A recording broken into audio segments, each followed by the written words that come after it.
next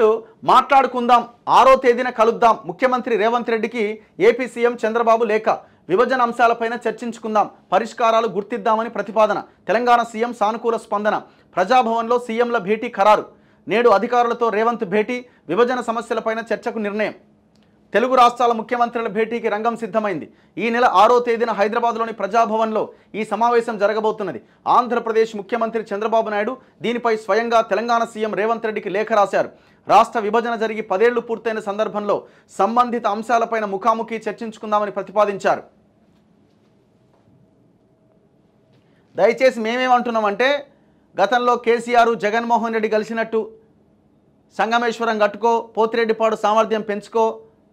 అది తీసుకో ఇది తీసుకో కాంట్రాక్టర్ని మాత్రం మనోన్నే పెట్టుకుందాం మెగా కృష్ణారెడ్డిని వచ్చిన కమిషన్లు పంచుకొని దిందాం నీకు ఎలక్షన్లో నేను సపోర్ట్ చేస్తా ఇట్లాంటివి దయచేసి పెట్టకండి కేసీఆర్ ఓడిపోవడానికి ప్రధానమైన కారణాల్లో ఇది కూడా ఒక కారణం కాబట్టి మీరు కూడా ఆ పరిస్థితిని తెచ్చుకోకండి లేదు మీరు మా మాజీ బాసనో మీరు ఎక్కడో దగ్గర ఆయన చెప్పిన మాట ఆయన మిమ్మల్ని మెస్మరైజ్ చేసి మీ ట్రాప్లోకి లాగే ప్రయత్నం చేస్తాడు సో ఆ ట్రాప్లో మీరు పడకండి ఏ రాష్ట్ర ముఖ్యమంత్రి ఎవరిని ట్రాప్ చేయాల్సిన అక్కర్లే ఉన్న సమస్యలని లీగల్గా చట్టబద్ధంగా 2 రాష్ట్రాలకు ప్రయోజనం కలిగేలాగా పరిష్కరించుకోండి 2 రాష్ట్రాల్లో ఉన్నవాళ్ళు తెలుగు ప్రజలే ఆంధ్రప్రదేశ్లో ఉన్నవాళ్ళు మన వాళ్ళే తెలంగాణ వాళ్ళు మన వాళ్ళే ప్రజలేమి ఇక్కడ దూరం ఏం కాదు ఇక్కడ ప్రజలందరూ కలిసే ఉన్నారు ప్రశాంతంగా ఉన్నారు సో మీరు ఒకరికొకరు నష్టం చేకూర్చుకునే విధంగా ఇంకో రకంగా ప్రయత్నం చేయకండి తెలంగాణ లాస్ట్ టైం నష్టపోయింది జగన్మోహన్ రెడ్డితో కేసీఆర్ లాలూచిపడి నష్టపోయింది జగన్మోహన్ రెడ్డికి చివరికి ఏది ల్యాండ్ టైటిల్ యాక్ట్ ఏదో తెచ్చిండు కదా కేసీఆర్ ఇచ్చిన సలహాని ఆడ జగన్మోహన్ రెడ్డిని ముంచేసింది నిండా కథం పట్టించిండు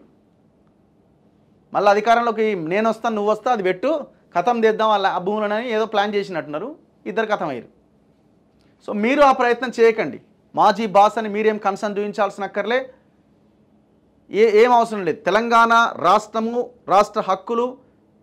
తెలంగాణ జలాలు తెలంగాణకు రావాల్సిన వాటా వీటి మీద చాలా బలంగా మీరు నిలబడాల్సిన అవసరం ఉన్నది ప్రజలు గమనిస్తారు ప్రతి విషయాన్ని ఎక్కడ మనకు లోపల జరిగింది కదా లోపల డిస్కస్ చేసుకున్నాం కదా బయటికి తెలియదు కదా అనుకుంటే పొరపాటే దీనిపైన మంగళవారం లిఖితపూర్వకంగా తన స్పందన తెలియజేయబోతున్నారు 2 తెలుగు రాష్ట్రాల మధ్య అపరిష్కృతంగా ఉన్న సమస్యల పరిష్కారం కోసం అధికారికంగా ఈ సమావేశం నిర్వహిస్తున్నారు ఈ సమావేశానికి ముఖ్యమంత్రులతో పాటు 2 రాష్ట్రాల నుంచి 2 చొప్పున సీనియర్ మంత్రులు సంబంధిత అంశాలకు సంబంధించిన సీనియర్ అధికారులు కూడా హాజరవుతారు ఉమ్మడి రాష్ట్ర విభజన సమయంలో కేంద్ర ప్రభుత్వం తీసుకొచ్చిన విభజన చట్టంలో పేర్కొన్న కొన్ని అంశాలు 2 రాష్ట్రాల మధ్య ఇంకా అపరిష్కృతంగా ఉండిపోయాయి ఉమ్మడి సంస్థల మధ్య ఆస్తుల విభజన కూడా పూర్తి కాలే ఈ నేపథ్యంలో రేవంత్తో భేటీకి చంద్రబాబు సిద్ధమయ్యారు నేనే మీ వద్దకొస్తాను అంటూ భేషజాలను పక్కన పెట్టి మరీ లేఖ రాశారు ఈ భేటీకి ముందు చంద్రబాబు 2 రోజుల పాటుగా ఢిల్లీలో పర్యటించబోతున్నారు ఆ సమయంలో ఈ అపరిష్కృత సమస్యల గురించి కేంద్రం దృష్టికి తీసుకొస్తారు దాని కొనసాగింపుగా రేవంత్తో ఆయా అంశాలపైన చర్చిస్తారు జగన్ కేసీఆర్ ముఖ్యమంత్రులుగా ఉన్నప్పుడు ఒకసారి సమావేశమైన అది వారిద్దరి వ్యక్తిగత భేటీగానే జరిగింది ఏ అంశం కూడా పరిష్కారం కాలే ఈసారి ఇటు చంద్రబాబు అటు రేవంత్ ఇద్దరు సానుకూల దృక్పథంతో ఉండడంతో విభజన అంశాల పరిష్కారంలో ముందడుగు పడే అవకాశం ఉంది అని అంటున్నారు సో ఇది ఎంతవరకు వెళ్తుంది ఏంటన్నది చూడాలి జాగ్రత్తగా లేకపోతే నష్టపోతారు మీరే